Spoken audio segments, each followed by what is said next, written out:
pas de problème. Hein. Et c'est parti. Tu dois tout le temps. J'avais une petite question parce que depuis le début de l'émission, tu dis beaucoup d'affirmations, tu dis montrez-moi des études. Mais en fait, j'en ai souvent montré et j'ai jamais eu de retour sur les études que je montre. Donc c'est la première chose que j'ai un peu du mal à comprendre. C'est pourquoi est-ce que quand on montre l'étude qui prouve l'efficacité du confinement, on la regarde pas et on répond ah bah tiens, merci. Tu m'as montré des études à moi. Elles sont dans le chat d'ailleurs, tu pourras les regarder si tu veux après.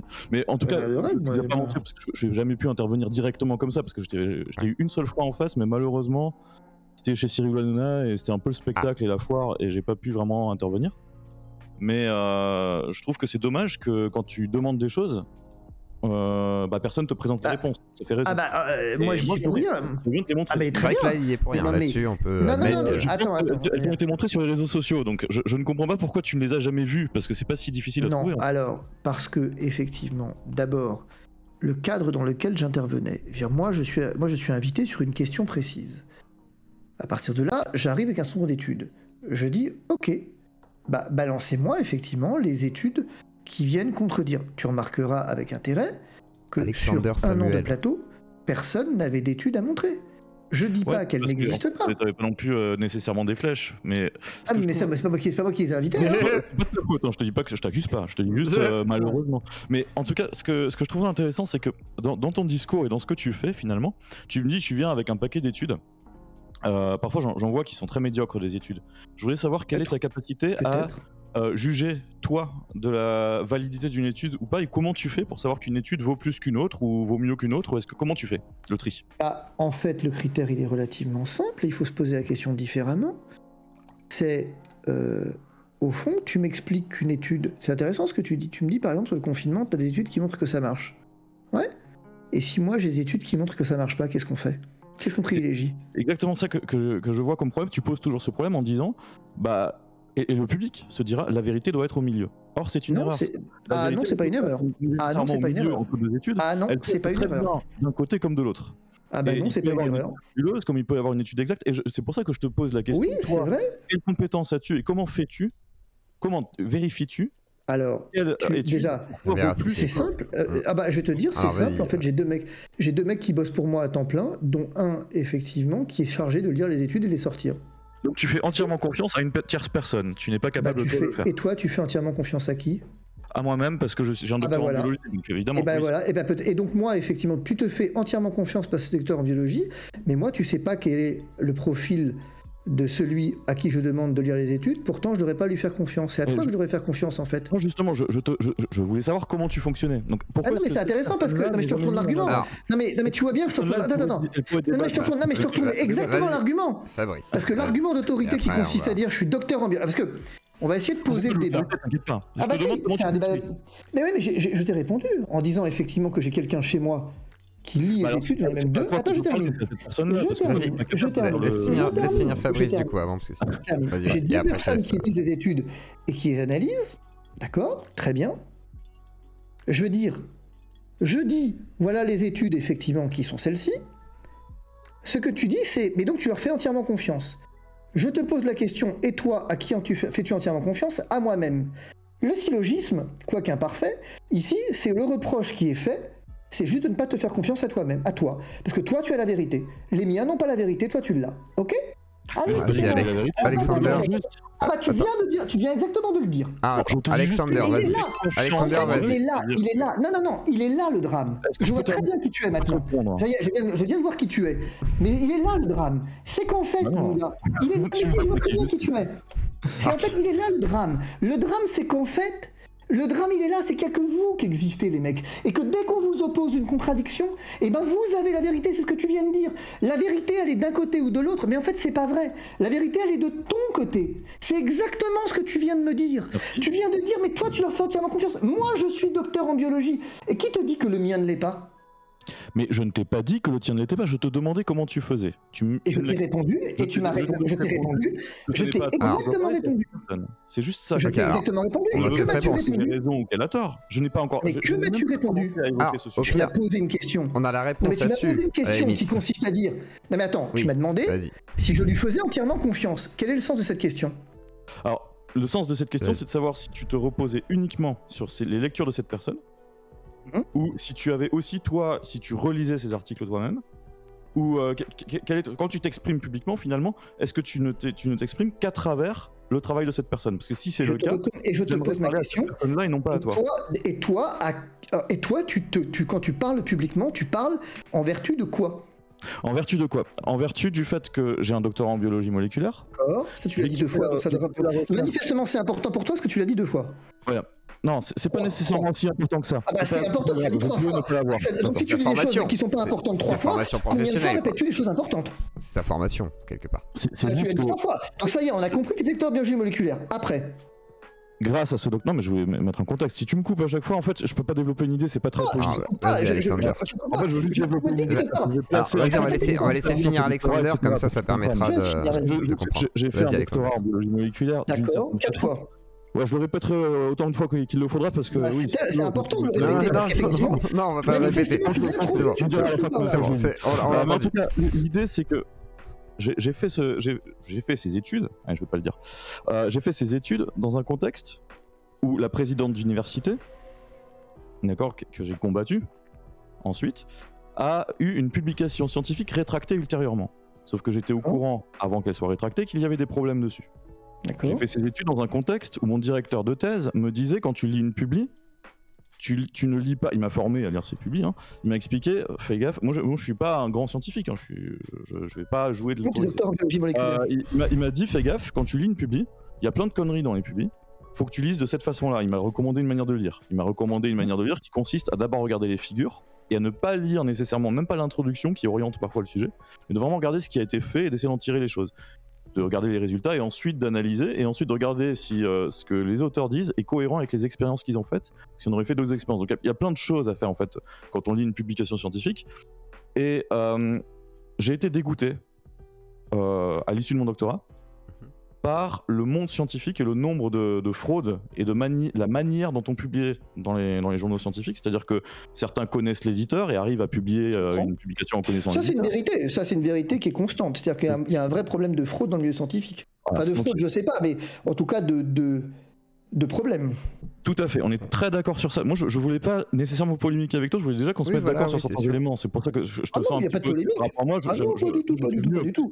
Non, mais je pense qu'effectivement, tu as raison sur le fait que, incontestablement, on l'a vu dans un certain nombre d'études rétractées, de scandales, de ce que tu veux. Il y a effectivement, bon, je pense que c'est vrai en médecine, mais je pense que c'est vrai dans d'autres disciplines, où il y a une véritable difficulté dans la manière dont les études sont conçues et dont les auteurs sont choisis. Tout à fait. Et c'est pour cette raison-là que donc j'ai choisi de m'intéresser davantage à la fraude scientifique et de quitter le monde de la recherche académique. Donc je suis plus chercheur académique, donc quand j'ai dit docteur plein de fois, t'as voulu mettre en cause un peu mon autorité, entre guillemets, humoristiquement. Mais en fait, tu peux le faire, aucun souci, parce que en fait, j'en ai aucune. Je suis quelqu'un qui a aucun... Enfin, j'ai 4 publis, tu vois, je suis minable au niveau scientifique. Je suis pas un grand scientifique. Mais j'ai décidé de m'intéresser justement à la fraude. Je ne publie plus, je m'intéresse au public et je regarde les problèmes qu'il y a à l'intérieur et je signale quand il y a des problèmes. Tu cherches à démontrer. Pour moi... Parce que ton propos a une fin, quelle est la fin que tu vises? Alors, la fin que je vise, il y a plusieurs fins. La première fin, je vais être très honnête avec toi, j'ai eu plusieurs phases dans ma vie. Hein. J'ai eu une première fin que j'avais qui était militante politiquement, entre guillemets. Non, parce que je voyais des publications qui sortaient. T'as pas compris la question. La question, c'est quel est l'objet de ton propos là? Parce que tu cherches quelque chose. D'accord, c'est quoi le but de la question ce soir en gros? Tu viens non mais je veux dire, si tu viens m'interpeller sur un chat, c'est que tu cherches à dire jusqu'au bout. Oui. Non mais bien sûr, mais Ah, vas-y directement, je veux dire, vas-y directement, passe pas à un moment donné. Moi j'ai l'habitude effectivement. J'allais faire un café, ouais, du coup. Je pense que tu es mal conseillé. Je pense. Je ne sais pas. Je pense que tu es mal conseillé dans les publications qu'on te signale comme étant valides. Non. De ce fait, je pense que tu mets en avant certaines publications et certaines affirmations sur l'espace public qui, à mon sens, mériteraient d'être parfois rétractées, parfois davantage rétractées. Et ce qui donne faussement l'illusion et ce qui ôte la liberté de choix à la population, en quelque sorte. Parce que si tu prends une décision par rapport aux informations que tu as, et que les informations, tu les as pas directement parce que tu as lu les publics, mais parce que Fabrice Divisio te les a données, évidemment, tu vas avoir un univers de choix qui va être restreint si on te dit des choses fausses. Et donc, je peux répondre? Ouais. Alors, je vais te répondre. J'ai relevé, à mon sens, je pense, et en même temps, j'ai relevé, je ne suis personne, je ne suis pas un grand scientifique. On a fait le tour de la question. Merci d'avoir donné ton avis, mais quand tu seras un grand scientifique, tu pourras venir me le donner. Tant que tu ne le seras pas, ça ne m'intéresse pas. Voilà. Tu as toi-même dit que tu n'étais personne, tu n'es pas un grand scientifique, Tout à fait. que tu as un avis, ton avis, effectivement, tu me l'as donné, mais tu viens de m'expliquer qu'il ne faut pas que je le respecte, parce qu'au fond, il n'est que ton avis, et un avis de quelqu'un qui n'est pas un grand scientifique. Merci, la boucle est bouclée. D'accord, mais dans ce cas-là... Bah, n'empêche que, excuse-moi, mais tu viens de le dire. Je ne suis pas exactement ce que tu n'es pas un grand scientifique. Ok, j'ai compris que... Écoute-moi, excuse-moi. Est-ce que tu m'as dit oui ou non, tu n'étais pas un grand scientifique? Tout à fait, mais j'ai pas envie d'en être. Tu m'as dit que tu avais 2-3 publications à ton actif. Oui. On est d'accord. Que tu avais quitté le monde de la recherche. On est toujours d'accord. Ok, et après tu m'as bien dit, je pense. Bon, la recherche académique, attention, faut préciser. Non, d'accord, si tu veux. Tu m'as bien dit, je pense. Tu as utilisé ce je pense. À mon sens. Donc on est bien d'accord que ce que tu m'exprimes, c'est l'avis de quelqu'un qui n'a pas publié, qui a quitté le monde de la recherche et qui n'est pas un grand scientifique. Merci. Donc toi, tu fonctionnes... D'accord, c'est très intéressant. Ah non, je fonctionne pas, je fonctionne pas. Excuse-moi, je viens juste de te rappeler que ton avis n'intéresse personne parce que tu n'es pas un grand scientifique, que tu ignores tout des publications. Tu ignores tout, excuse-moi. Après, pour la décharge d'Alexander Samuel... Non, il n'y a pas de charge ou de décharge. Tu ignores tout du type qui me conseille. Tu ignores tout du type qui me conseille. Peut-être que lui est un grand scientifique. Peut-être que lui a réellement publié plus que toi. On peut même pas estimer. Et pourtant, tu sais, tu me fais penser à... C'est très amusant la comparaison parce que j'ai exactement le même problème en équitation. Il y a plein de mecs qui t'expliquent effectivement comment il faut monter à cheval, comment il faut dresser un cheval, comment il faut débourrer un cheval, mais qui concrètement n'ont jamais débourré, en n'ont jamais monté, n'ont jamais entraîné les 2 ans. Et ben c'est le même problème. Et ben tu vois, effectivement, c'est-à-dire que concrètement, moi j'y peux rien, je comprends parfaitement ton propos et je te remercie de me l'avoir donné. Mais si tu veux bien, va publier des études, reviens avec des publications, et bien une fois qu'effectivement tu auras à ton actif quelques publications, comme tu le dis, tu pourras alors te prévaloir d'une qualité, je termine, tu pourras te prévaloir d'une qualité qu'aujourd'hui tu n'as pas objectivement puisque c'est ce que tu dis, et à ce moment-là, eh ben on pourra en reparler. Mais tu comprends que, je comprends parfaitement ce que tu dis, et je te remercie. Simplement, ton avis ne m'intéresse pas plus que ça. Voilà. Je ne l'ai pas donné, je te le donnerai pas, à mon avis. Alors, moi, j'ai un truc à dire quand même. C'est que malgré tout. Attends, 2 secondes, Alexandre. Tu ne fais que ça. Non, mais attends 2 secondes, Fabrice. Fabrice, s'il te plaît, 2 secondes. C'est juste que malheureusement, là, par exemple, j'entends bien ce que tu dis, Fabrice, mais tout à l'heure, tu parlais de justement le fait que. Il y a une sorte d'argument d'autorité qui est souvent mis en avant et tout. Et là, c'est ce que tu vas faire avec ton chercheur, en disant peut-être que le mien. Non, mais pas tu sous-entends que peut-être. Attends, mais pas du tout, les gars, excusez-moi. D'un côté, j'ai quelqu'un qui commence par se présenter comme docteur en biologie moléculaire. C'est quelqu'un. Pourquoi cette précision? S'il apporte cette précision au départ, c'est qu'elle a son importance. Donc il ne parle pas, je présume qu'il ne parle pas en tant que champion de France d'équitation. Non. Il vient poser un débat pour montrer qu'il sait de quoi il parle. C'est pas un argument d'autorité, c'est effectivement de venir expliquer, si je comprends bien, à partir d'où tu parles. Il parle en qualité de docteur en biologie moléculaire. Et donc que spontanément, eh bien, il vient introduire le dialogue en disant « Je te préviens, je sais de quoi je parle, je suis docteur en biologie moléculaire ». Je lui ai demandé « En quelle qualité parles-tu ?» Docteur en biologie moléculaire. Très bien. Lorsqu'ensuite je lui dis « Mais peut-être que moi aussi j'ai un docteur en biologie qui vient », il m'explique « Non, il se trompe. » Ah bon ? Pourquoi ? Eh bien parce que moi je dis qu'il se trompe. À mon sens il se trompe. Je pense qu'il se trompe. Ah bon ? Et en quelle qualité le dis-tu ? Et précédemment, il a dit « Je ne suis pas un grand scientifique et je n'ai jamais publié, j'ai quitté le monde de la recherche académique. » Bon, bah donc pourquoi cette parole m'intéresserait ? Parce que c'est de ma faute de ne pas l'avoir présenté peut-être en introduction. Je te demande juste... Je te disais qu'il te donne des publications. Je ne sais pas le temps qu'il a mis. Tu sais, une personne qui a un statut important, qui est... Mais en quelle qualité le dis-tu ? Pourquoi ton avis m'intéresse ? Excuse-moi, mais pourquoi tu n'as jamais publié ? Pourquoi est-ce que tu viens de donner des conseils de publication ? Je n'ai jamais publié, mais... Bah t'as dit que t'as publié 2 fois, c'est ce que t'as dit. Je pose des questions. Tu ne veux pas y répondre. En quelle qualité ? Mais pourquoi ? Non mais je m'en fous.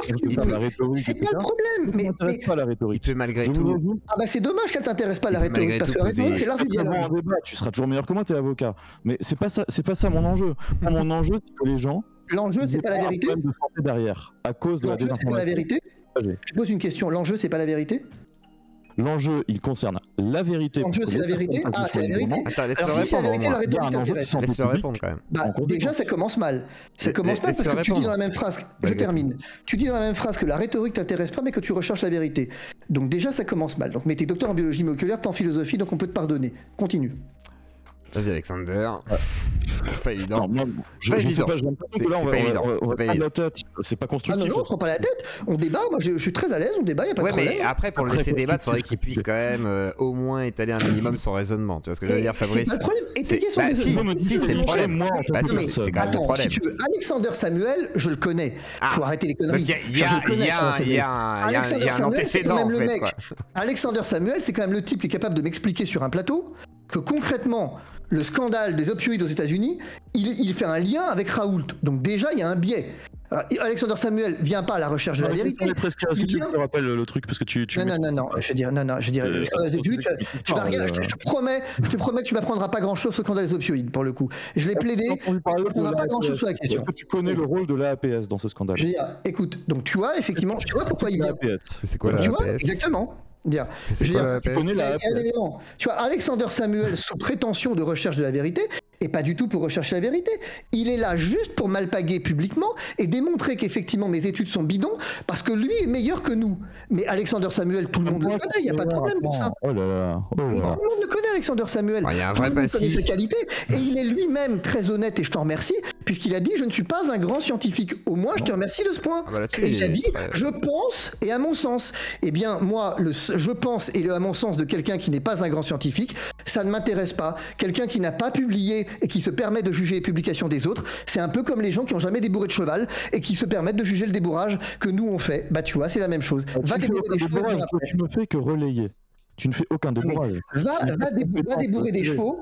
Va débourrer des chevaux et reviens après. Cette logique-là, ton avis ne doit même pas être écouté une seconde. Et toi, que fais-tu? Je fais l'effort de t'écouter. Et toi, à un moment donné, tu pourrais au moins faire l'effort. Et toi, que fais-tu? Et toi, que fais-tu? Je crois que là, c'est compliqué. Et toi, que fais-tu? Samuel, désolé, je crois. Toi, que fais-tu? Les articles, je signale des fraudes sur PubPeer. Mais tu les signales en quelle qualité? Bah, il les étudie, etc. Il fait de la peer review, en fait, je crois. Scientifique. Non, mais ça m'intéresse parce que je cherche toujours à comprendre. Excuse-moi, Alexander, mais je cherche à comprendre, en fait. Est-ce que publier... Je voudrais que tu me répondes à une question. Est-ce que publier est important? Pour moi, honnêtement, c'est devenu c'est même plus devenu pour toi. Oui. Mais attends, excuse-moi, c'est pour toi ou c'est dans le monde de la science? Est-ce qu'on parle de toi ou est-ce qu'on parle de l'objectivité? Pour évaluer la qualité d'un scientifique, voilà. Pour évaluer la qualité d'un scientifique, il y a des indicateurs qui existent, notamment H-index, qui sont dévoyés. Quel est ton H-index? Comment? Quel est ton H-index? Je vais laisser finir, je faut laisser finir. Non, mais je sais pas. Non, mais si tu veux, on en revient toujours au même problème. On avait toujours un problème. Quelqu'un dit quelque chose. H-index. C'est comme TPMP. Je termine juste ce point. C'est pour répondre à mon. C'est intéressant. C'est toujours le même problème. Quelqu'un dit quelque chose.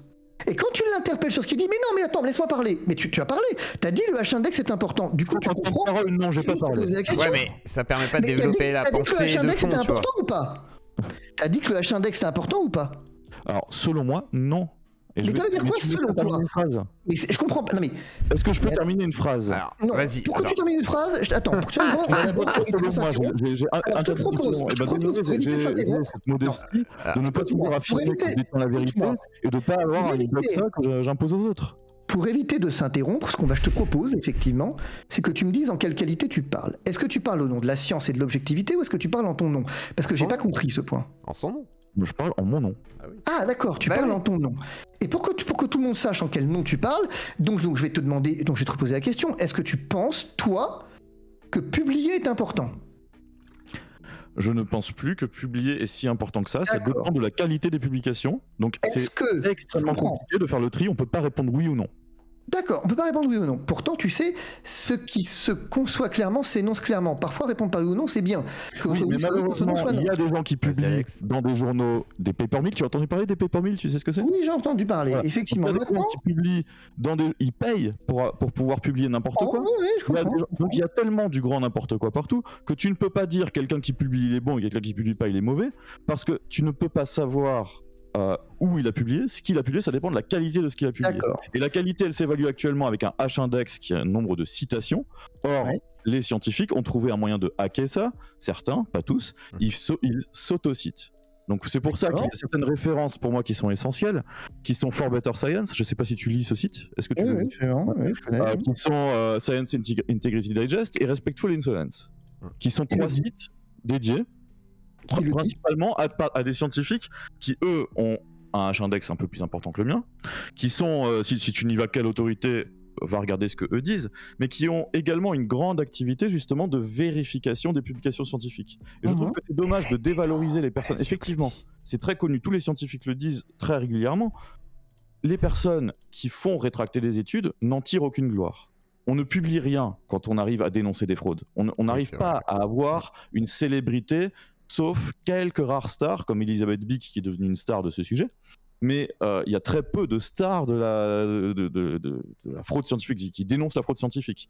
Il y a par contre de nombreuses personnes qui publient de la fraude. Et c'est tout l'enjeu. Donc tu ne peux pas disqualifier quelqu'un juste parce que... J'aimerais te poser une question du coup. Il y a une question qui m'intéresse. C'est ce que tu viens de dire est-il unanimement partagé par la communauté scientifique? Est-ce que c'est avis majoritairement, oui. Majoritairement, c'est qui? Écoute, majoritairement, ça veut dire quoi? Concrètement, ça veut dire quoi majoritairement? Tu fixes la majorité où? Alors ça, c'est vraiment du ressenti pifomètre. Il n'y a pas d'études. C'est du ressenti, la majorité. Tu m'expliques. Attends. Ah bah non, attends, ça marche pas. Non, attends, excuse-moi, ça marche pas. La majorité, c'est une question de ressenti. La majorité, c'est une question de ressenti. Mais qui dit quoi d'ailleurs? Est-ce que tu as entendu? Je sais pas. Je voudrais juste. Je dis juste que de manière générale, il est admis, et c'est pas nécessairement. T'as pas besoin d'opinion pour le dire. Tu ne publies pas quand tu fais rétracter un papier. Il faut toujours laisser décanter la colère. Tu ne publies pas quand tu travailles sur un papier de quelqu'un d'autre et que tu montres qu'il y a une faute dedans. Ce que je voudrais juste essayer effectivement de comprendre, c'est que ce que tu es en train d'essayer de démontrer, si je comprends bien, parce que bon, c'est pas très clair, mais je suis pas docteur en biologie moléculaire, ça doit être pour ça. Je veux dire, le fait est que si je comprends bien, ce que tu es en train d'expliquer, c'est que certaines études sont bonnes, d'autres mauvaises. Exactement, et c'est difficile de faire le tri. Tu ne dois pas me faire confiance à moi nécessairement. On ne sait pas à qui faire confiance quand on est quelqu'un quand on ne connaît pas, quand on ne sait pas lire soi-même. C'est pour ça que je te demandais à qui tu faisais confiance. C'est pour ça que c'était important pour moi que tu aies cette transparence, vu qu'on ne sait pas à qui tu fais confiance et qu'on ne sait pas comment procèdent ces personnes. Moi, je voulais savoir quelle méthode. Et toi, comment tu procèdes les publications. Moi, je peux te dire la mienne. Comment tu fais? Bah d'accord, très bien, effectivement. Et que connais-tu de celle des personnes qui... Parce que par exemple... Je n'en connais rien, c'est pour ça que je te le demande. C'était l'objet de ma question. Je voudrais te poser une question. Les études sur le masque, par exemple, l'efficacité du masque, les études qui prouvent l'efficacité du masque, elles sont bonnes ou elles sont mauvaises? Il y en a qui sont bonnes, il y en a qui sont moins bonnes. Il y en a une qui est-ce que d'une manière générale... Est-ce que je peux parler d'une manière... Attends, est-ce que d'une manière générale... Ma question en fait est beaucoup plus simple. Est-ce que d'une manière générale, on peut admettre scientifiquement l'efficacité du masque? Ça dépend pourquoi l'efficacité. Pour l'efficacité pour réduire les transmissions, oui. Réduire les transmissions, oui. Ça c'est admis scientifiquement. On a assez de publications. Pour empêcher, il y a des études très précises, c'est-à-dire qu'on va regarder le diamètre qui passe ou qui passe pas à travers une goutte. Je t'invite à suivre FFP2, etc. Qui fait les revues systémiques en fait de ça. La réponse à la question c'est oui ou c'est non? Oui. C'est efficace. D'accord, c'est oui. Donc les études qui tendraient... Très bien, très bien. Donc les études qui viendraient effectivement indiquer que le masque ne présente pas d'efficacité sont mauvaises. On est d'accord? Pas d'office. Je n'ai pas lu toutes les études nécessairement. Si tu m'en présentes une, je veux bien la regarder. En tout cas, j'en ai vu quelques-unes. En l'occurrence, j'en ai vu qui sont mauvaises. Effectivement. D'accord, donc celles-ci sont mauvaises. Donc les tiennes sont bonnes. Je ne sais pas lesquelles. Je ne sais pas lesquelles. Très bien. Donc les études qui prouvent l'efficacité du confinement sont bonnes? Pour l'instant, de ce que j'ai lu, oui. D'accord. Les études qui tendent à établir que le confinement, n'a servi à rien sont mauvaises. Il y en a pas beaucoup. Il y en a pas beaucoup qui tendent à dire ça. C'est quasiment unanime de dire que le confinement a permis. Il y en a quand même quelques-unes, ne serait-ce que celle de Ioannidis. Ioannidis, celle-ci, je t'invite à regarder les échanges qu'il y a eu dans les revues scientifiques à ce sujet. Ioannidis, il a fait un travail qui est assez étonnant parce qu'il a pris 2 pays, qu'il a comparé à 5 pays, sans tenir compte de la temporalité. Donc elle est mauvaise, mais c'est un petit peu ce que tu dis, elle est mauvaise. Oui, elle a été pointée par l'ensemble de la communauté scientifique spécialisée dans le domaine qui a dit qu'est-ce qu'il fait Ioannidis quoi. Oui, effectivement. Très bien, très bien. Tiens, ok. Les études sur l'efficacité vaccinale étaient bonnes? Ça dépend desquelles, encore une fois, il y en a des bonnes. Ah bah non, celles qui ont servi à la mise sur le marché du médicament, enfin du vaccin. Elles étaient bonnes. C'est quoi le but les études cliniques de Pfizer étaient bonnes? De Pfizer qui ont été diffusées par la FDA ou par l'EMA? Lesquelles? Les deux. Les deux? Elles étaient faites dans les règles et elles étaient bonnes. Elles étaient bonnes. Donc le vaccin, effectivement, a une efficacité pour lutter contre l'épidémie. Tout à fait. En fait, ce que tu viens de me démontrer, c'est que tout ce qui est favorable aux mesures de restriction est bon, et tout ce qui ne l'est pas est mauvais. Voilà. C'est aussi simple que ça. Et nous arrivons au cœur de ce que je veux chercher. Non, mais nous arrivons exactement au cœur de ce que je dis. C'est qu'en fait, si je te demande si Raoult, ses études étaient bonnes, tu vas me dire non. Si je te demande si finalement le vaccin... Par exemple, leurs études étaient totalement bidonnées. On l'a dénoncé. Par exemple, quand il a sorti l'étude de Mera, par exemple, on n'arrête pas de dénoncer l'ivermectine de Mera, dont personne ne parle. Parce que celui qui a fait le Lancet Gate, là, dont tout le monde parle tout le temps, la première publie, celle qui n'allait pas être rétractée, que personne n'a vu passer, elle était sur l'ivermectine. Et là aussi, il a utilisé le même jeu de données. Donc en fait, ce qui est important, c'est pas... Tu cherches à démontrer... L'objectif que tu as... Non, mais je vais te dire... Mes chers amis, je veux dire, ce jeu-là, si tu veux, il est... Comment je vais te dire? C'est simple et c'est drôle, en fait. C'est-à-dire qu'en fait... non, je ne cherche à rien démontrer du tout, moi. Si tu es en train de me faire croire que je choisirais ce qui est bon ou mauvais en fonction de mes idées, qui n'est pas le cas. Et c'est exactement ce que tu fais, si. Non, ce n'est pas le cas. Lorsqu'on me présente une étude, d'accord ? Lorsqu'on me présente une étude nouvelle, je la lis. Lorsqu'elle va dans mon sens. As-tu lu des études défavorables au confinement ? Tout à fait, énormément. Et elles étaient bonnes ? J'ai lu des études qui disaient que le confinement était efficace, d'accord ? Qu'il réduisait les transmissions, etc. Et elles étaient, entre guillemets, défavorables au confinement. C'est pour ça que je t'ai répondu tout à l'heure qu'il n'y a aucune étude qui dit que le confinement ne sert à rien, entre guillemets. Unanimement, les études disent le confinement a permis de sauver des vies, etc. Certaines études disent, par contre, le prix à payer économique machin était machin. Donc, il y a des études qui pondèrent, qui mettent des limites et qui discutent de ça. La plupart concluent que le confinement était une nécessité, mais qu'il faut absolument mettre en place le confinement qui a eu lieu. Et c'est dans tous les pays, c'est-à-dire qu'on n'est pas juste en France. Non, c'est pas dans tous les pays en l'occurrence, mais bon, vas-y. Non, dans tous les pays qui ont fait le confinement, les études qui étudient. Oui, il n'y a pas eu de confinement dans tous les pays nécessairement. Les études qui ont étudié le confinement dans les différents pays où ils ont eu lieu concluent que ça a eu une efficacité pour réduire le nombre de morts qu'il y aurait eu au final, mais que le prix à payer était conséquent, évidemment. Et donc... Les études sur l'hydroxychloroquine, il y en a qui sont bonnes? Alors, justement, est-ce que tu as déjà regardé mon blog? Parce que j'ai fait un travail... Alors, je vais te dire un truc, mon temps est limité et lire des conneries, j'ai pas l'habitude, donc j'ai pas le temps pour ça, Alexander. Donc si tu veux lire les gens, non mais je veux dire, faut être, si tu veux, on est entre nous, on est transparent, donc voilà, il y a pas de débat, on se dit les choses avec amitié et franchise. Je veux dire, perdre du temps, j'ai autre chose à faire, j'en ai pas assez. C'est une question en passant. Donc et ma réponse est une réponse en passant, parce que tu comprends qu'effectivement, non mais je veux dire, ma question était simple en fait. Je comprends pas pourquoi. Parce que chaque question parce que dedans il y avait la réponse. C'est ça le truc. Oui, bah non, je l'ai pas lu, mais tu vas nous la donner. D'accord. Je vais te la donner. C'est pour ça que je te demandais si tu avais lu mon blog. C'était juste pour gagner du temps. T'inquiète pas. T'en fais pas quand je réponds à un truc. Non, perdre du temps. Alors, tu peux peut-être aller directement à la réponse. Je te demande juste si tu as lu mon blog, parce que dedans il y a en fait une page que je tenais à jour où dès qu'une étude sortait sur l'hydroxychloroquine. C'est du placement de produit ce qu'il vient de faire. Je la regardais. Oui, c'est du placement de produit. Non, c'est pas du placement de produit. Non, il va pas. J'incite à le lire, effectivement, parce qu'évidemment, il y a un gros travail dessus. C'est très bon. C'est un blog d'un docteur en biologie moléculaire qui a jamais publié, mais comme il publie sur son blog. C'est déjà pas mal. Ça, c'est intéressant. Quelqu'un qui nous explique qu'il a jamais publié. Et sur quoi... Attends, je termine. C'est intéressant. Tu n'as jamais publié ou très peu, mais sur quoi tu publies, c'est ton blog. C'est intéressant. Ah, bon. C'est évidemment des choses qui se publient dans les journaux scientifiques, ce que j'y mets. Ce que j'y ai fait, par exemple... Ça, c'est intéressant. Alors ça, l'argument, il est magique. Ce que je dis ne se publie pas dans les revues scientifiques. ok, on peut arrêter le débat. Un journal scientifique, à ton avis? Non, mais c'est bon, je veux dire, on peut, je suis désolé. J'en ai reperdu la vidéo. Ah, mais c'est super intéressant. Tu viens effectivement de dire. Évidemment, c'est des d'études. Donc c'est pas quelque chose. En fait, on a affaire, parce que depuis tout à l'heure, je vais essayer de comprendre avec qui on discute.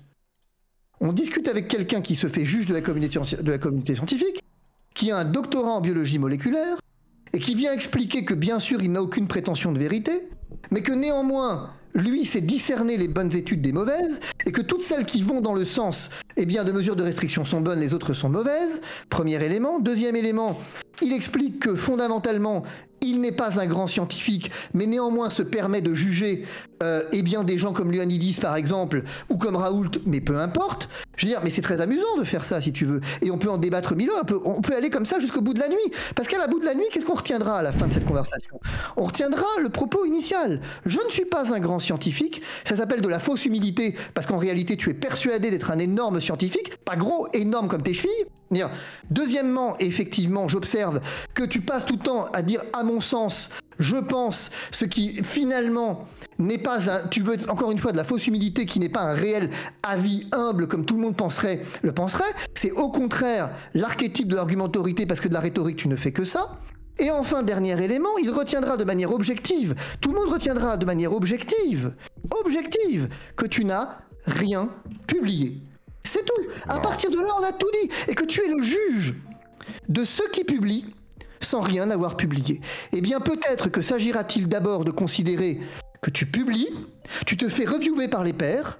Eh bien, une fois que tu auras fait des études et que tu seras reviewé par les pairs, tu reviens. Et à ce moment-là, puisque le H-index est un des éléments au titre desquels, effectivement, on calcule aussi la notoriété d'un scientifique, et bien à ce moment-là, tu reviendras avec un petit peu de choses. Eh bien... voilà, c'est tout. Mais au bout d'un moment, si tu veux. Qu'est-ce que les gens qui nous regardent retiennent? Mais si tu veux. Terminer ce que je disais tout à l'heure. Mais attends. Qu'est-ce que les gens qui nous regardent retiennent? On va recadrer un peu tout ça. On va recadrer un peu malgré tout. On va recadrer parce que. Non, mais je vais recadrer directement en disant quoi? Ah non, mais tu m'as coupé, je termine. Qu'est-ce que les gens qui nous regardent, qu'est-ce que les gens qui nous regardent retiennent? On a affaire à quelqu'un qui vient avec une humilité mais en même temps une espèce de connaissance, qui emploie des mots compliqués, qui vient expliquer que finalement il vient dire que au fond il fait que ça, employer les arguments d'autorité, mais évidemment en s'en défendant. Bon, malheureusement ça va être irréconciliable, c'est irréconciliable. Je voudrais juste ce que j'ai lu, excuse-moi, est-ce qu'on peut revenir à l'essence même? Non, je ne peux pas revenir. Je veux déjà terminer ce que je disais avant que tu me coupes. Tu m'as coupé. Vas-y, Alex. Je veux terminer cette phrase que je n'ai toujours pas pu terminer. Est-ce que je peux? Alexander Samuel. Tu laisses parler autant que tu veux si tu veux. Non, dès que tu te tairas, je terminerai ma phrase. Saisis l'occasion, c'est parti. J'y vais. Voilà. Donc, sur mon blog dont j'ai parlé, j'ai mis en fait, au fur et à mesure, non pas mon travail seulement, mais le travail de l'ensemble de la communauté scientifique. L'ensemble que je suis, l'ensemble. Si tu me coupes à chaque fois, je peux pas terminer. Non mais je sais pas, c'est une question. L'ensemble de la communauté scientifique que je suis. Ah, que je suis. L'ensemble de la scientifique que je suis. Finir, s'il te plaît, Fabrice. Laisse-le finir, s'il te plaît, parce que sinon ça va être dur. Ça va être très dur. J'ai le temps, mais je vais prendre des notes. Vas-y, je vais regarder ce que les uns et les autres disaient dessus, parce qu'il y en a qui débunkent beaucoup mieux que moi, notamment les spécialistes de la fraude, que ce soit Leonid Schneider, que ce soit Elisabeth Bick, David Gorski, mais également je regardais les différents debunks de Liu Chen. En fait, c'est un gars que je trouve vraiment exceptionnel durant la pandémie, parce qu'il a mis en... Tu sais que j'ai pas toute la nuit, hein. Comment? Tu sais qu'effectivement, tes copains... Tu sais que ton club de foot, c'est pas le débat, hein. Ah, c'est pas un club de foot. Lui, il travaille au NIH. C'est un club de foot, là. Non, Liu Chen, il travaille au NIH, il a fait un truc extraordinaire. Excuse-moi. Non, mais là-dessus, je suis obligé de réagir. Pardon, je suis obligé de réagir. Je voudrais que dans le chat, quelqu'un m'indique s'il connaît ces gens. Je voudrais qu'on fasse un sondage, s'il te plaît. Qui connaît ces gens? Ce sont des gens qui sont modestes. Je pense que personne ne connaît les chercheurs. Ça m'intéresse. Est-ce que ces gens sont connus? Parce que voilà quelqu'un qui me cite des gens. Mais je voudrais savoir si le chat est capable d'évaluer. Ah bah non, c'est des spécialistes de la fraude scientifique. Excuse-moi. Je voudrais savoir. Excuse-moi. Je voudrais savoir si le chat. Excuse-moi. Je voudrais savoir si le chat est capable d'évaluer la pertinence du propos d'Alexander Samuel. Un public de scientifique, tu auras quelque chose de plus pertinent. Est-ce que donc effectivement, on est obligé de te croire sur parole? Tu n'es pas obligé de me croire sur parole, je te propose de transmettre... Moi, je te propose effectivement tout simplement ce qui se passe, c'est que tu me donnes le nom, tu me donnes... Ah mais, pardonne-moi. Je suis en train de faire une phrase. Ouais, mais il faudrait quand même qu'on arrive au bout du raisonnement quand même. On va essayer de se... Mais non, mais quel raisonnement? Le raisonnement, je vais te le donner. Je vais arriver à la fin du raisonnement. Le raisonnement, je vais te le donner. C'est que il n'est pas... C'est pas lui. Mais qu'est-ce que j'ai peur? Mais qu'est-ce que j'ai peur? Tu crois que j'ai peur de toi? Mais qui? Alexander Samuel. Alexander Samuel. Alexander Samuel. Tu sais quoi? Vas-y, termine. T'as raison, termine. Merci. Ah, je vais pouvoir terminer. Alors, donc, j'y ai retranscrit en fait l'ensemble des travaux qui ont été faits par des spécialistes, notamment des très bons... Tu me passes un coup de fil quand il a fini. Ouais, tu n'es pas obligé d'écouter, c'est très respectueux. Donc, lorsque ces personnes vérifiaient une publication, par exemple, une publication sur l'hydroxychloroquine disait qu'elle était efficace, qui était faite en Chine. La personne a fait un test T, sauf que la personne qui a fait ce test T, c'est un test statistique, semble ne pas avoir vraiment un background de statisticien. Et un statisticien a tout simplement re-rentré les données et a fait le test et se rend compte qu'il n'a pas les mêmes résultats que ceux qui étaient dans la publi. Donc il y a plein de choses comme ça, de petits détails très croustillants qui sont montrés. Notamment le plus croustillant que j'aimerais citer, c'est celui d'un chercheur chinois.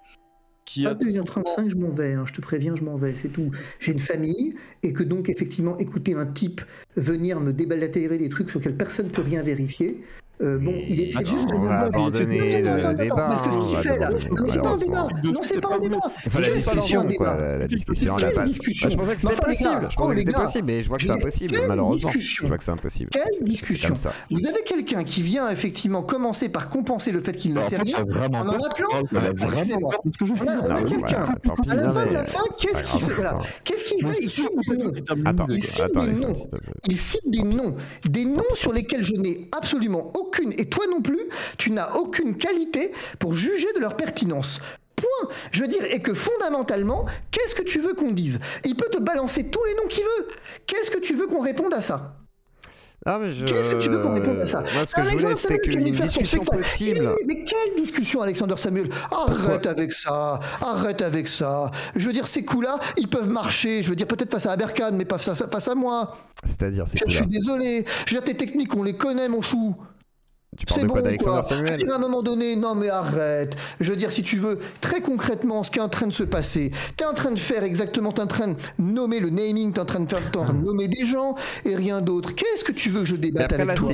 Débattre de quoi? Je crédite les personnes. Mais tu veux que je débatte de quoi? Quel est l'objet du débat?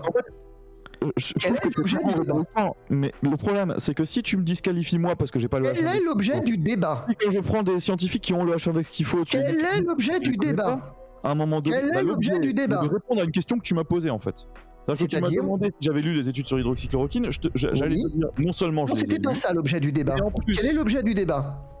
Tu m'as posé la question, tu m'as dit est-ce que... Quel est l'objet du débat? L'objet, c'est est-ce que j'ai lu les études sur l'hydroxychloroquine? Non, c'était pas ça l'objet du débat. Ça, c'était une question, c'est pas l'objet du débat. Si tu ne sais même pas quel est l'objet du débat, on est face à une difficulté. C'était une question dans le débat. On va laisser tomber, on va laisser tomber à ce niveau-là. Non, mais quel est l'objet du débat? C'est inaudible, on va laisser tomber. C'est pas inaudible. Non, c'est pas inaudible. Ah, ça devient inaudible, là, ça devient inaudible. Il faut dire la vérité. C'est pas inaudible du tout. Je voudrais juste savoir quel est l'objet du débat et qu'est-ce que cherche à démontrer Alexander Samuel. Je ne cherche pas à démontrer quoi que ce soit puisque je n'ai pas d'objet de débat puisque c'est toi qui m'as posé une question. Donc non, c'est quand même toi qui es intervenu sur le chat. Hein. Alors si je suis intervenu sur le chat, je t'ai posé 2-3 questions, c'est tout ce que je voulais faire. Moi, j'ai répondu. Je vais te dire où je voulais en venir initialement, mais j'ai plein de choses que j'avais envie de dire. Il y a des tas de choses que tu as dites qui pour moi, encore une fois, je suis modeste, sont fausses. Elles sont pas nécessairement fausses dans l'absolu. Et donc, j'estime qu'il serait intéressant qu'il y ait donc un vrai débat scientifique auquel tu te soustrais en t'échappant parce que tu dis que toi tu n'es pas compétent, que c'est une personne dans l'ombre qu'on peut pas voir et à laquelle on peut pas parler qui fait ça. C'est difficile d'avoir un débat scientifique à ce niveau-là. Et je te dis juste que si... Je ne dis pas que c'est le cas, je te dis juste, imagine, si la personne en qui tu fais confiance se trompe, je n'en sais rien, si elle se trompe et qu'elle te donne des éléments... Si toi tu te trompes... Si moi je me trompe, tout à fait, il peut y avoir aussi des conséquences. Mais je te dis juste que... Et est-ce que tu te trompes? Je peux pas dire, c'est pas à moi de juger. C'est pas à moi de juger. Tu peux pas dire si tu te trompes? Évidemment que je te dirais que je me trompe pas. Et toi-même tu diras, je me trompe pas. Tout le monde dit je me trompe pas. Mais c'est pas à moi de juger. Ah non, j'ai pas dit ça. Moi j'ai pas dit ça. Tu peux me prêter tous les propos que tu veux. Moi j'ai pas dit ça. Je pense que si tu parles et que tu es sincère, à moins que tu saches que tu te trompes et que tu parles quand même, là t'es un... Non, je veux dire pas du tout. Simplement, effectivement. Non mais je veux dire, ce qui m'interpelle dans cette affaire, encore une fois, ce que je trouve assez intéressant, c'est qu'au fond, ce que tu cherches à démontrer, bah c'est très clair. Tu cherches à démontrer que tout ce que j'ai dit est faux et que tout ce que tu dis est vrai. C'est aussi bête que ça, au fond. Non, je te dis juste que imagine si tout ce que... non, mais est-ce que ce que tu dis est vrai? Est-ce que ce que tu dis est vrai? Une personne qui écoute, elle a tendance à vouloir être nuancée. Est-ce que ce que tu dis est vrai? Est-ce que ce que je dis est vrai? Tu peux dire au chat aujourd'hui que, au regard des données telles que tu les as exploitées et analysées, quand tu expliques que ceci ou cela, eh bien, c'est que c'est donc vérifié et tu as raison. Oui. Oui, ben voilà, c'est réglé. Donc, en fait, finalement, on est d'accord. Je suis désolé que ça ait pris autant de temps. On est d'accord, en fait. Tu as raison et j'ai tort. Point. En fait, c'était pas compliqué. T'as cherché à enrober.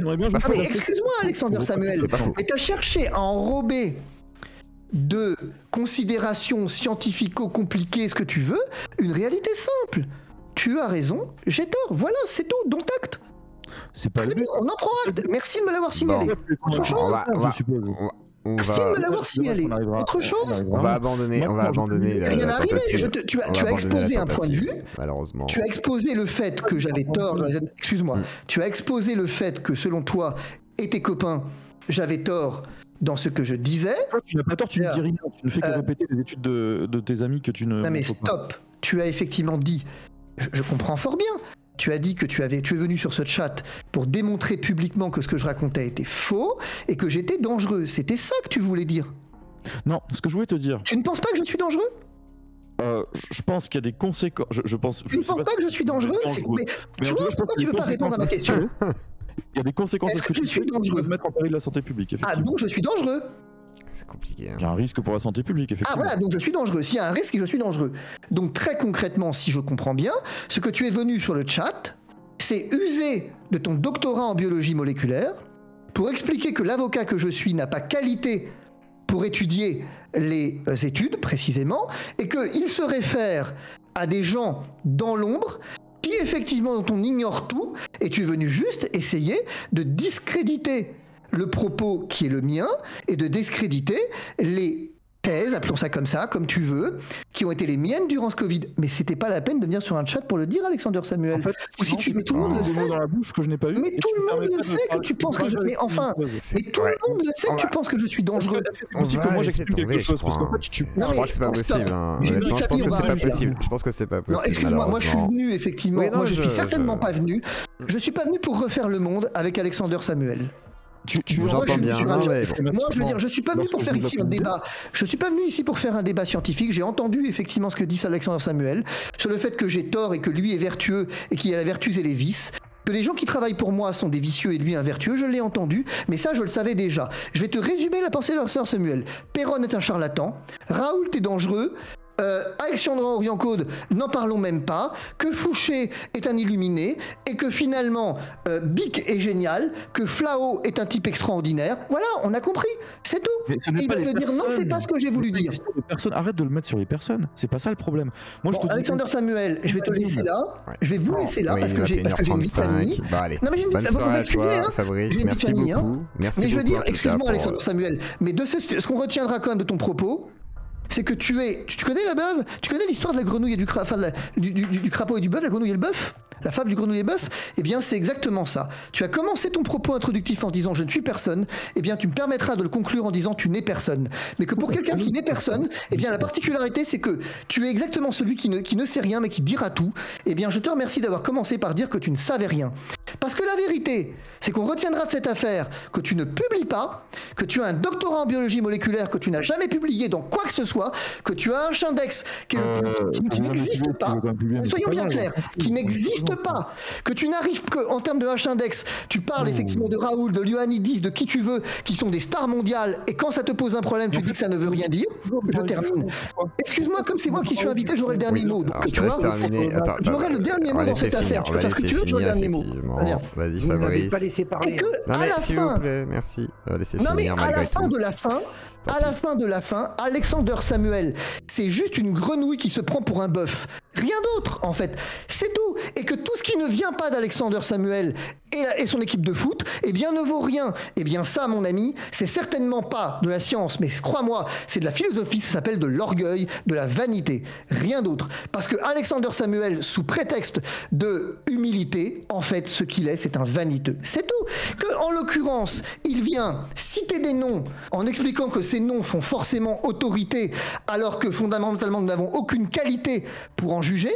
Soyons bien clairs, nous n'avons aucune qualité pour en juger, parce que nous n'avons pas, et c'est incontestable, la biologie moléculaire de monsieur Alexander Samuel, qui se fait plus fort de venir parler avec nous que parler avec des vrais scientifiques, et j'observe qu'il n'a jamais eu Raoult en face, qu'il n'a jamais eu Ioannidis en face, et qu'il n'a jamais effectivement débattu avec des scientifiques qui pourtant eh bien, auraient pu lui donner la réplique, mais que ce soir, ce qu'il fait, c'est qu'il vient juste faire de la sophistique, quoi qu'en s'en défendant, en venir donnant un argument d'autorité, je suis docteur en biologie moléculaire, je suis, regardez, je vous balance des noms qui sont des champions du monde, et qui sont des gens que vous ne connaissez pas. De toute façon, vous ne pouvez pas en juger, et dès lors, je viens vous démontrer que moi, j'ai raison. Merci, eh bien, mon ami, à la fin de la fin, tout ce que tout le monde retiendra, c'est les mots du début. Je ne suis personne, je n'ai jamais publié, j'ai un H-index qui est nul, et je suis un docteur en biologie moléculaire. Peut-être même aurais-tu dû rajouter petit docteur en biologie moléculaire, car ce soir, nous avons constaté que chez toi, tout est petit. On a constaté belle que vous l'avez belle plaidoirie en tous les cas. Bon, bah, en tous les cas, merci. Oui, je sais, mais que voulez-vous, c'est là, mais là c'est irréconciliable les gens, faut accepter que c'est comme ça. Il y a un moment donné où faut voilà quoi. Là vous êtes irréalistes les gars, vous voulez débattre entre zététicien et Fabrice Divisio, c'est pas possible. C'est pas possible. Mais merci malgré tout Fabrice. C'est compliqué. Je sais que c'était voilà, malheureusement là c'était pas possible. C'était pas possible. Que t'as aucune qualité pour juger. Donc en fait ce qu'il fait c'est l'argument d'autorité. Et tes études elles sont nulles, les miennes elles sont bonnes. Mais n'empêche qu'il a commencé par dire. Moi je l'ai jamais publié. On vous entend monsieur. Tu juges des gens qui ont publié. Fabrice. Au cas où. En disant que je l'ai jamais publié. Fabrice. C'est ça que j'ai retenu. Fabrice. On t'entend. Tu nous entends Fabrice. Fabrice. C'est parti. Bon, attendez, je mute quand même au cas où pour pas que voilà, qu'on l'entende. Bon. 2 secondes, je fais un débrief moi déjà et je vous donne la parole, les gens, Alexander et tout, mais... Ouh je vais me faire un café. Bon, c'est compliqué. Je pensais qu'il était possible. Alors moi dans ma tête je me suis dit bon voilà on va essayer de faire discuter les gens. Je me suis dit bon voilà avec Péno c'est passé, peut-être avec Alexander pourquoi pas. J'avais pas souvenir qui s'était croisé sur TPMP par contre. Oui j'ai coupé le micro de Divisio pour pas qu'il y ait de problème. Pour pas que voilà au cas où. Mais derrière puis c'est sa vie privée à partir de maintenant. Mais bah Tunnel, pourquoi tu la mutes? Hein? Quoi? Il parle? Attendez excusez-moi Fabrice. Oui ça se trouve il va parler. Non. Mais non il parle plus. Non, il y a. Au cas où, laisse comme ça, au cas où. Non, mais non. Quel bâtard. C'est des bâtards. C'est des bâtards. Non, mais voilà, mais en gros, bon, je pensais qu'il serait possible de discuter, mais en fait, je suis bête, quelque part. Parce que, bon, bah, là, il y a des positions qui sont assez campées de chaque côté, ce qui est logique. Alors, certains, voilà, vous considérez de chaque côté qu'ils ont raison pour les sources, qu'importe, c'est pas le problème, mais je pensais qu'il serait possible. Mute, démute Alex. Non, Alex, il est buté. Voilà, excusez-moi, oui, 2 secondes, Alex. Mais voilà, et du coup, je me suis dit, bon, va bien falloir mettre fin au truc parce que bon, c'est chaud. Pas très honnête comme procédé. De quoi? Mais en quoi c'est pas honnête? Ah non, j'avais dit qu'on pourrait discuter avec les gens. Malheureusement, j'aurais préféré effectivement que ça se passe mieux. Je pensais pas que ça partirait aussi vite.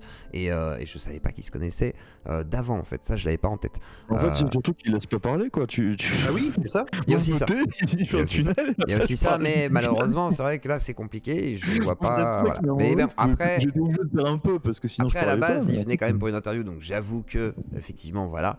Mais je pensais pas que ça partirait autant. Mais après, en fait, on a eu sur la personne, quoi. On a eu une belle plaidoirie malgré tout, voilà, spécial yeux clodis. Tu m'avais laissé répondre, je pense pas que t'es si belle, mais j'avais le micro muté. Mais en fait, il m'a insulté, c'est tout ce qu'il a fait.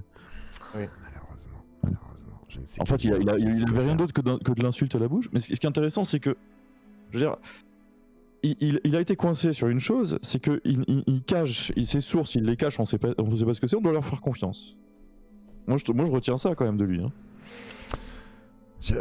Le problème, c'est que là-dessus, enfin, là, vraiment dans l'émission, tu vois, quand on va parler des sujets et tout, les sources, toi-même, tu les as peut-être pas toutes là maintenant, tout de suite, de tout ce qu'on a cité, machin, lui, pareil, et c'est là où. Bon, après, sur toute l'affaire de Divisio, j'entends qu'effectivement. C'est ouais, faudrait. C'est chaud quand même. Je veux dire, moi je fonctionne pas avec des gens comme ça. Je connais personne qui fait ça. Moi je cite les gens que je suis. Je suis Léonide, je suis machin. Non mais les gars, en fait je pense qu'il est vraiment parti à l'heure où il devait partir, hein, Divisio. C'est juste qu'il a dit je vais partir et tout, et qu'il voulait pas qu'il. Voilà, je pense que là dans le débat il était là en mode ah toi je te connais Alexandre, je t'aime pas beaucoup. Non mais il est très bon en rhétorique, c'est-à-dire qu'il me surprendra toujours en insultes et en machin. Ah puis il est fort pour prendre la parole, etc. Enfin c'est ça un avocat aussi, quelque part.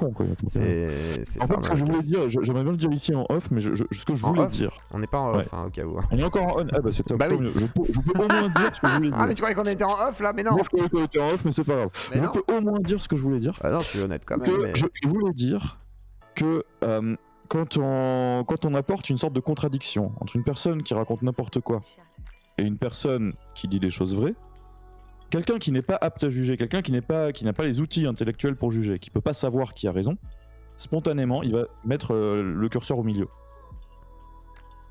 Et c'est là qu'il y a une grosse malhonnêteté. C'est-à-dire que si, en fait, il y a une vérité que les spécialistes et tous les experts, etc., trouvent et admettent et conviennent, et qu'il y a des gens farfelus qui sortent de nulle part et qui posent des genres de vérités alternatives, mais qu'ils arrivent à se donner l'apparence de personnes reconnues, etc., etc., bah, le public il place le curseur au milieu entre la vérité et le grand n'importe quoi. Oui, ce qui est logique, oui. C'est des phrases que j'ai essayé de dire au début. Sage, en même temps. Et je ne voulais pas nécessairement dire que c'était lui le grand n'importe quoi, je voulais juste mettre le principe en place. Et que donc il était important de vérifier qui disait vrai ou qui disait faux. Et donc je voulais qu'il m'explique comment lui vérifie qui dit vrai et qui dit faux et comment il trouve ses sources. Et en fait, il a un homme de l'ombre, je ne sais pas qui trouve ses sources. Et voilà, mais après, comme je pensais qu'on était en off, je voulais bien parler. J'aime pas parler sur le dos des gens une fois qu'ils sont partis. Donc, non, mais c'est pour ça qu'après, on va. De toute façon, on va conclure l'émission dans pas longtemps. Moi, personnellement. Je l'ai dit en privé généralement, mais voilà, bon, je dis ce que j'en pense. Et moi, personnellement, je pensais vraiment que ce serait possible de discuter. Je croyais que c'était possible, et en fait, non, je me rends compte que. Non, te rendre insulte, à part ça. Non, mais j'ai été présomptueux d'imaginer que, voilà, peut-être le côté un peu zétiticien passerait face. Voilà, c'est comme ça. Tu peux, en fait, dans tous les cas, avec quelqu'un qui n'est pas dans le réel, parce qu'après il y a des gens. Il lit pas les publis, il a aucune connaissance des sujets. Il est juste, il fait du spectacle tout le temps. Après, je sais pas s'il a aucune connaissance des sujets. Je pense pas, parce que malgré tout, en tant qu'avocat médical, j'imagine que. Tenter un truc, tu vois, mais Perron, je l'ai eu en face, voilà. Mais tu parles de Perron, d'accord. Non, mais je te dis, un scientifique, quelqu'un qui a une base commune avec moi, c'est-à-dire qui est capable de lire un article scientifique et qui est capable d'en discuter, tu vois, et qu'on le mette sous les yeux et qu'on dise ouais, regarde là il y a quand même un trucage des données, tu sais faire un test T toi aussi, viens on le fait ensemble.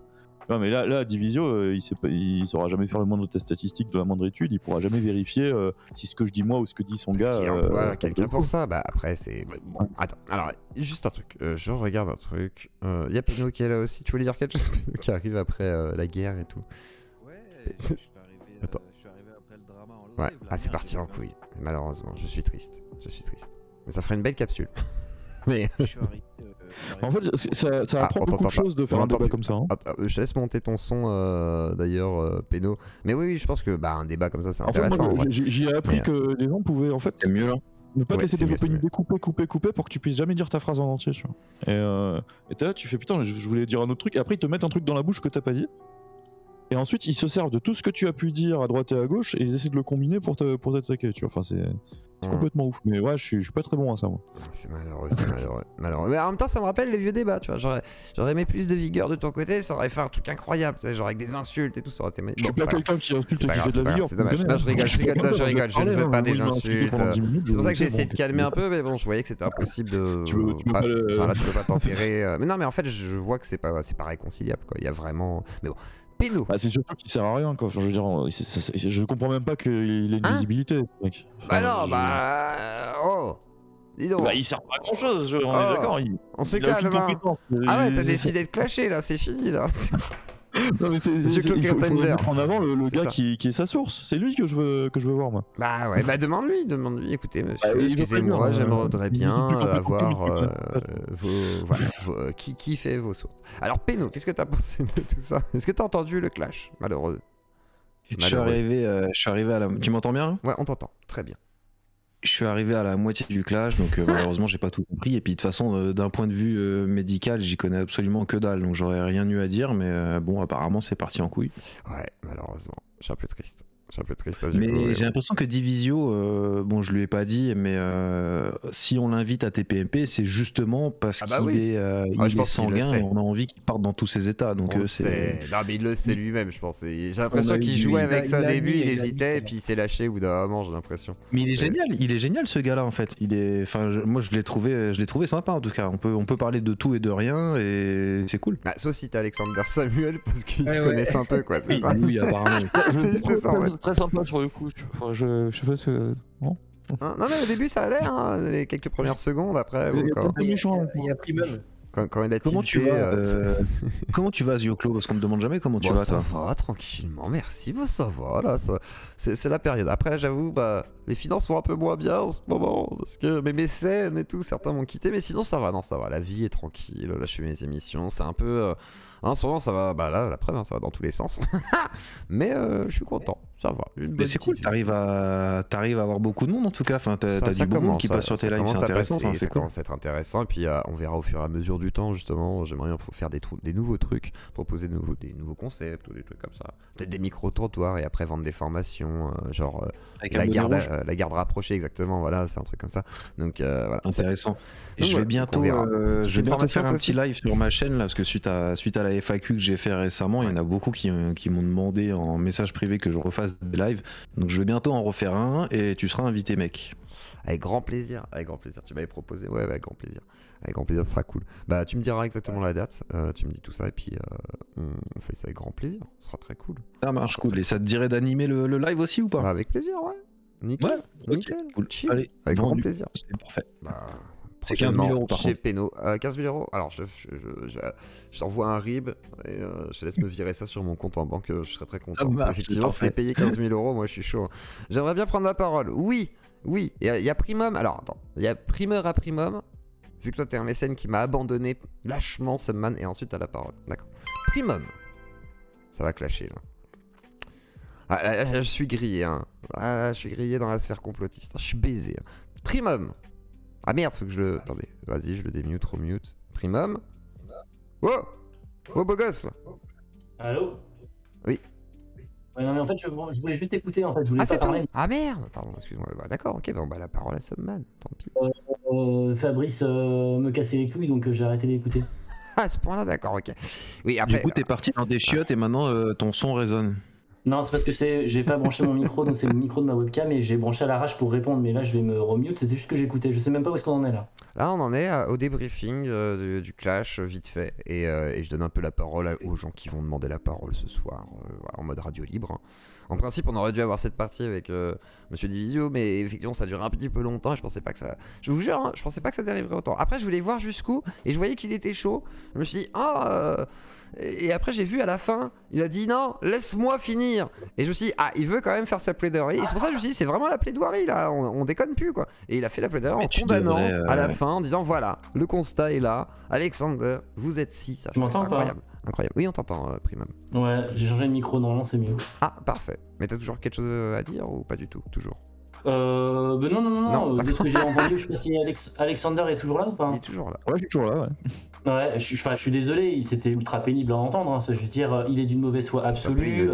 J'ai pas voulu rentrer dans l'arène parce que honnêtement, sinon je me serais énervé.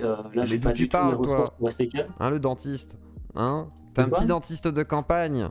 D'où tu parles? Qui es-tu? Est-ce que t'as des publis à ton actif? C'est la question. Quand il parle, donc du coup c'est quand même rassurant. Bah malheureusement, c'est vrai que là le chat a trouvé ça un peu inaudible malheureusement. Bah non, j'aurais voulu que du buzz, j'aurais fait ça dès le début, vous êtes con quoi. Non, à la base. Le truc c'est qu'on sent que c'est un mec qui est habitué à... Enfin, la rhétorique était vraiment incroyable. Il coupait la parole, il se basait sur des points qui sont des points de détail. Il t'accuse de faire de l'argument d'autorité qu'il fait exactement lui dans le même sens, dans le même sens de l'appel à la popularité. Genre, oui, j'aimerais qu'on fasse un sondage pour savoir si vous connaissez les scientifiques de machin. Non mais je m'en fous.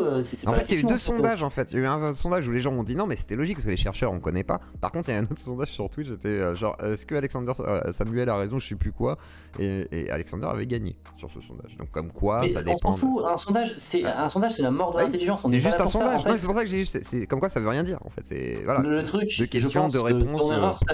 Ton erreur, Samuel. Je pense. Alors je sais jamais si c'est Alexander ou Samuel. C'est les deux. Alexandre, je sais jamais si ton erreur, ça a été de pas l'envoyer sur la méthode. T'as été, là, vous étiez sur des personnes qui étaient là, alors qu'il aurait fallu l'emmener sur le chemin de la méthode. Ouais, c'est quoi sa méthodologie? La méthode au début, mais il m'a dit qu'il en avait pas et qu'il faisait confiance à une personne. Donc après, je lui ai dit c'est qui et comment il fait. Oui, mais en fait, dès qu'à partir du moment où il a commencé à rentrer sur les personnes, lui, il était dans la réactance par rapport à ce qu'il disait. En fait, t'étais plus maître du débat. Et lui, il a l'habitude d'aller chez Hanouna, il a l'habitude de faire du clash. C'est un guignol. Littéralement, c'est un saltimbanque. J'applique un proverbe allemand que j'aime beaucoup, que mon grand-père me disait tout le temps. Qui dit Der klügere gibt nach, ce qui veut dire le plus intelligent donne raison à l'autre, laisse l'autre terminer de parler. Quoi. En gros, t'as un idiot en face qui arrête pas de parler, bah, à un moment donné, tu le laisses parler. Quoi. Mais en fait, c'est la même chose que, tu sais, c'est les personnes idiotes sont pleines de certitudes et les personnes intelligentes sont pleines de doutes. Ouais, c'est ça. Donc, il est. En fait, je pense que il est très bon en rhétorique, il sera toujours imparable en rhétorique. Mais le problème, c'est que sur le fond, il cause effectivement des gros problèmes de santé publique derrière avec ça. Bien sûr. C'est dommage. Mais là, c'est pas de la rhétorique, c'est juste qu'il a l'habitude d'utiliser l'espace.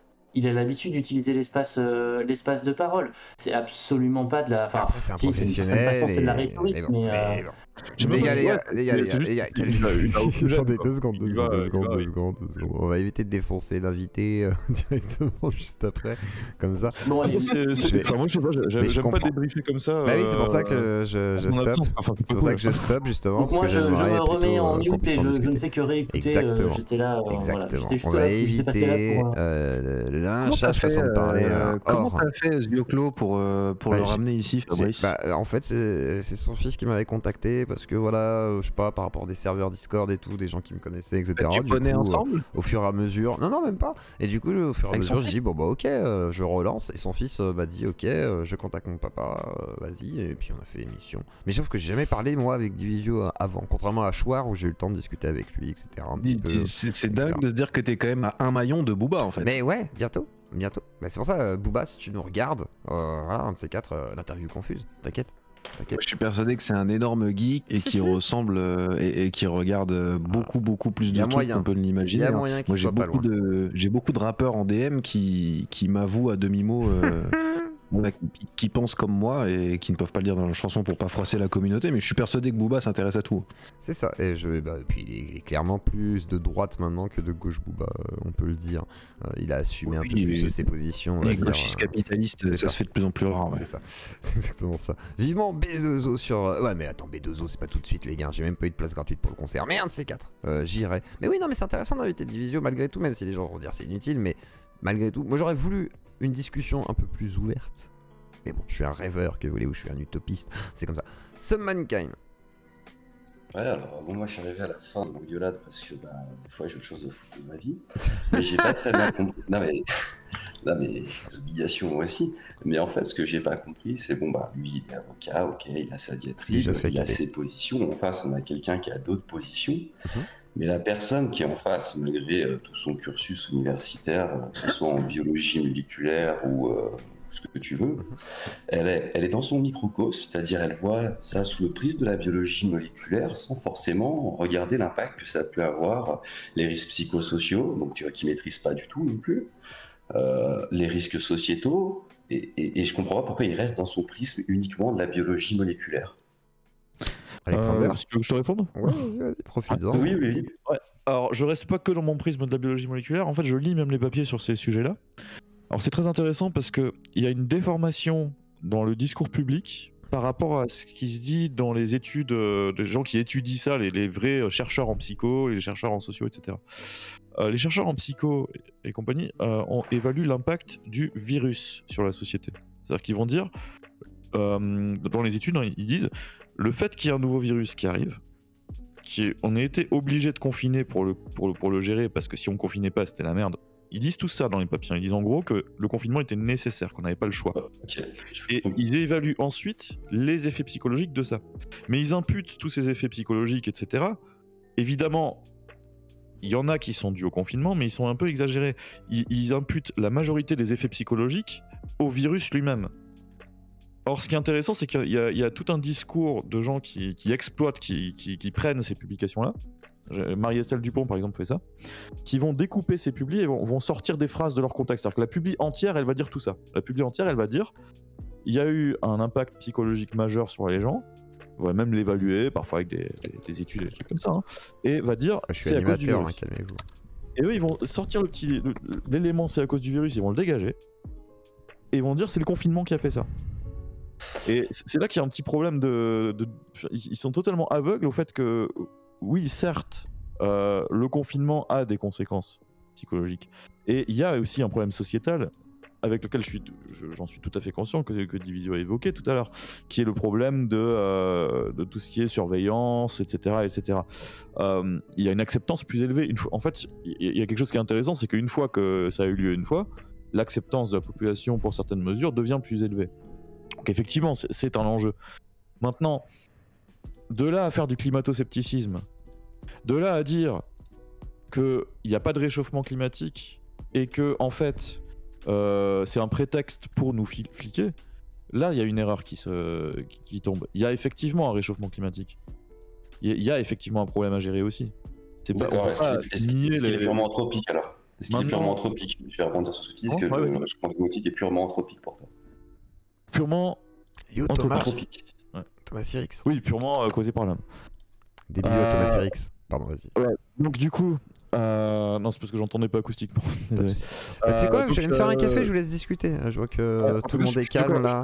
Soyez sages, vous insultez pas, merci. Je pense que c'est intéressant d'étudier les conséquences sur la société, de vérifier qu'il n'y ait pas une acceptance à des choses, à des mesures qui nous paraissent socialement délétères, etc. Donc c'est très important de soulever ces problèmes, mais de les soulever dans un contexte où on n'est pas à nier la science ou à nier des faits scientifiques et des vrais dangers, parce que l'autre danger dans lequel il ne faut pas tomber, c'est de se dire c'est bon, il n'y a aucun risque, il n'y a aucun problème, etc.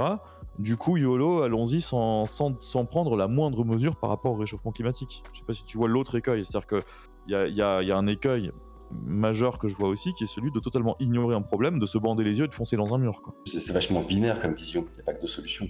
Ah, c'est toujours caricatural pour qu'on comprenne le danger qui existe. Ce qui ne veut pas dire qu'on est en train de faire ça. Je te dis juste que je caricature à l'extrême cette vision-là pour que tu comprennes que, à mon sens, il faut pas non plus nier le fait scientifique et le problème qui est là. Et donc se dire, il faut quand même trouver des moyens de le gérer. Les moyens de le gérer tout en essayant de maximiser nos droits, nos libertés, etc. évidemment. Ok. Et toi, tu penses que le confinement était vraiment quelque chose de nécessaire? C'est pas seulement moi qui le pense, c'est-à-dire que t'as vraiment là, pour le coup, personne dans le monde scientifique en tout cas qui va dans les publications que j'ai eues, alors il faudra peut-être me montrer, peut-être qu'il y aura quelqu'un qui dirait que ça servait à rien. Ioannidis, il a été totalement contré, c'est le seul qui disait un truc. Sa publi a été défoncée, enfin ça a été totalement défoncé parce que le mec il a comparé 2 pays à 5 pays. Donc, techniquement il a pas tenu compte de la temporalité des mesures. Vous avez vu le tweet qu'il vient de faire ou pas? De quoi? Vous avez vu le tweet qu'il vient de faire, Divisio? Non, ça va l'écouter. Vous voulez que je vous fasse écouter ou pas? Bah, comme tu veux, après j'ai pas envie de réagir non plus. Il a fait une vidéo de 2 minutes sur toi. Ok, ah bah écoute, tant mieux. C'est bien. Mais je sais pas si vous entendez. Ce soir que je viens d'avoir sur une chaîne YouTube, là, une interview avec Alexander Samuel, qui est venu parasiter le chat pour vous montrer ce qu'est de la sophistique pure et dure, et comment est-ce qu'on peut finalement tenter de prendre la main sur un débat tout en s'en défendant. Alexander Samuel, qui ne s'est pas présenté comme tel, évidemment, je veux dire, déjà il se présente sous un pseudo, est venu tout pour démontrer qu'en réalité, sous couvert de questions, vous verrez sous sa ligne argumentaire, qu'au fond, toutes les études qui montraient que les mesures de restriction étaient peu ou prou inutiles, sinon délétères, étaient fausses, parce que lui, quoique n'étant pas un publicateur, il l'a dit au départ, il a dit « je suis docteur en biologie moléculaire, je n'ai jamais publié ».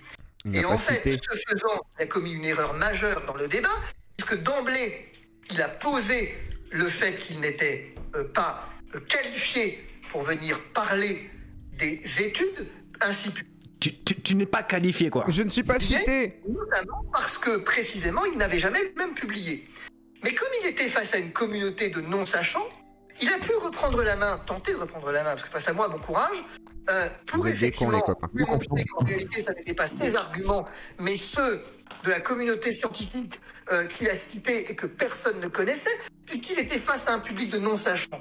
Il a donc usé d'un argument sophistiqué. Ouh, je mets une petite pause pour le public de non-sachants quand même. Quelque part, attendez, c'est pas fini. Je mets la suite. Ils vous insultent tous. L'huile sur le feu. Allez, je vais être chez Hanouna pour discuter avec Division. Il faut parler. C'est vraiment intéressant à décrypter ce qu'il a fait, parce que évidemment, il s'est fait passer pour une victime du débat en disant que je maniais la rhétorique et pas lui, donc se faisant passer pour une victime. C'est très important, c'est de la perversité sur le plan. J'ai mis fin au débat parce qu'à un moment donné, et je mets rarement fin à des débats, mais pour le coup, on ne peut pas discuter avec quelqu'un qui est dans la perversité. À un moment donné, il faut interrompre. Et c'est vraiment ce que j'essaierai de vous démontrer la prochaine fois. Les seuls cas où il faut interrompre un débat, vous n'avez pas le choix, c'est lorsque vous avez affaire à quelqu'un qui use de la perversité en face, parce que vous n'en sortirez pas, ça peut durer toute la nuit. C'est le cas d'Alexander Samuel, mais on peut en reparler quand vous voulez. Mais les mecs, là, il y a un moment donné, Fabrice, quand même. T'aurais pu me citer, t'as même pas retweeté, et là, en plus, tu dis pas mon nom de la chaîne. Sur un drama comme ça. Une chaîne YouTube de non-sachants. Bah ouais, je vais gagner 100 viewers pour ça. C'est quoi ça? Merci. Merci Fabrice, bah je suis désolé, mais bon quand même quoi, c'est abusé là, on est tous des débiles, c'est ça. Alors que tu l'as inondé quand même, toi tu es un sachant de l'oratoire, l'art oratoire c'est ta maîtrise. Hein, il y a un mec qui vient de dire, on veut voir le tweet de Divisio, alors au cas où tu n'aurais pas compris, c'est ce que tu viens d'écouter pendant 2 minutes. Voilà, c'était lui qui parlait de l'émission là, sauf qu'il ne me cite pas, malheureusement j'ai pas le droit d'être cité moi je suis pas cité moi. Tu me permets d'intervenir au niveau de la perversion. Excuse-moi, j'avais pas fini. Ah, Saman. Et après, ce sera top. Non, mais donc, on en était au confinement. Et je voulais savoir comment tu en arrivais à la déduction que le confinement était une bonne mesure. En Suède, on n'en a pas eu et que le taux de mort par habitant est quand même relativement plus faible, mort par million d'habitants, que dans les pays où il y a eu un confinement. Le débat. Alors, je vais revenir sur ce point parce que la Suède, on me le sort tout le temps. Alors, c'est très long à expliquer. Et si tu veux vraiment un détail complet, est-ce que tu as déjà vu les travaux de Loni Besançon? Alors, non. Je t'invite à taper le nom Loni Besançon sur internet et à chercher un peu ce qu'il a publié parce que lui, il fait un gros travail. Il était en Suède, c'est un chercheur qui était en Suède et qui fait un énorme travail sur le sujet. Donc là, tu auras vraiment des détails. C'est juste pour te donner une source qui te permettra de comprendre en détail la chose. Là, je vais te faire une réponse très courte et évidemment qui te satisfera pas parce qu'elle sera un peu pas détaillée. Mais si tu veux vraiment comprendre le truc, je t'invite à chercher ce qu'a fait Loni Besançon, Besançon comme la ville, et Loni L-O-2-N-I. Et tu regarderas un peu tout ce qu'il a posté sur la Suède. À la fois sur Twitter, il a fait des petits fils vulgarisés, mais également dans la littérature scientifique où il a publié dans les journaux scientifiques. Pour rapidement expliquer la chose sur la Suède, on ne peut pas comparer l'efficacité d'un traitement, d'une mesure, de quoi que ce soit, en comparant un pays à un autre. Parce qu'il y a beaucoup trop de facteurs qui se modifient d'un pays à un autre. La démographie, l'âge de la population, comment ils sont les uns par rapport aux autres, etc. etc. Donc comparer la Suède au reste du monde, c'est pas du tout pertinent. Comparer la Suède à la Norvège et à la Finlande, à la limite, il y a une certaine pertinence parce que là, on se ressemble un peu. comparer la Suède à la France, c'est déjà très problématique. Or, quand on compare la Suède à la Norvège et à la Finlande, on a une mortalité qui est 6 fois plus élevée déjà. Ensuite, en termes de décision de prendre des mesures, de mettre des masques, de fermer des écoles, etc., c'est pas parce qu'il n'y a pas de politique nationale dans certains États qu'il n'y a pas eu de politique locale. C'est-à-dire que je me permets juste de t'arrêter 30 secondes en fait, parce que j'ai un tableau sous les yeux, et en fait j'ai envie de t'arrêter. Vas-y, arrête-le. Tu m'as dit, c'est la Finlande, il y a eu 6 fois plus de morts par million d'habitants. Ben non, il n'y en a même pas eu 2 fois plus en Suède. Tu vois, j'ai un tableau sous les yeux, j'ai pris le tableau le plus con que j'ai trouvé. La Norvège, je suis Norvège et Finlande. La Finlande, je crois que c'était des pays nordiques. En tout cas, l'étude de l'ONI le disait. Attends, je peux te la retrouver. Je veux bien qu'on aille dans le détail, moi, ça me dérange pas, mais ça prend du temps. Sinon, on peut faire en off après. En tout cas, t'as une étude qui l'a montré carrément.